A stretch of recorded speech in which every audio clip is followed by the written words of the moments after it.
চারিদিকে এখন প্রচুর মাছ পাওয়া যাচ্ছে, কারণ জলের সব দিকেই হচ্ছে ডুবে ভরে গেছে। যে সকল মানুষজন পুকুরে চাষবাস করছিল মাছগুলো সব অতিরিক্ত জলের কারণে বের হয়ে গেছে।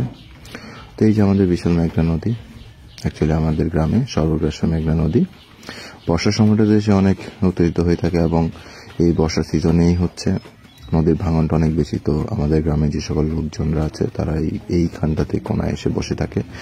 নদীর যে ওয়েদার এবং বিকাল পর এই সময়টাতে খুব সুন্দর লাগে, এখানে প্রচন্ড বাতাস থাকে।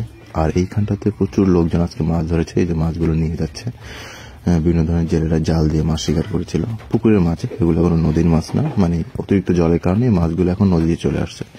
তো জাল মারলে এখন এই ছোট ছোট মাছগুলো পাওয়া যায়, তো এগুলো বিক্রি করার জন্য নিয়ে যাচ্ছে। এবং আশেপাশে আপনার যে সকল জেলেরা আছে তারা এখন জোয়ার এই সময়টাতে নদীতে যাবে ইলিশ ধরার জন্য।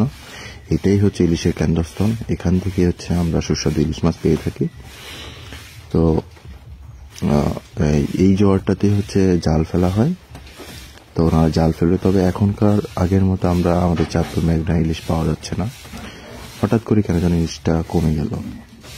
কিন্তু এর বাইরে প্রচুর মাছ পাওয়া যাচ্ছে বরিশালের দিকে, বাট আমাদের এদিকে চাঁদপুরে মেঘনা ইলিশে খুব একটা মাছ পাওয়া যাচ্ছে না। তো সবাই ভালো থাকবেন, সুস্থ থাকবেন।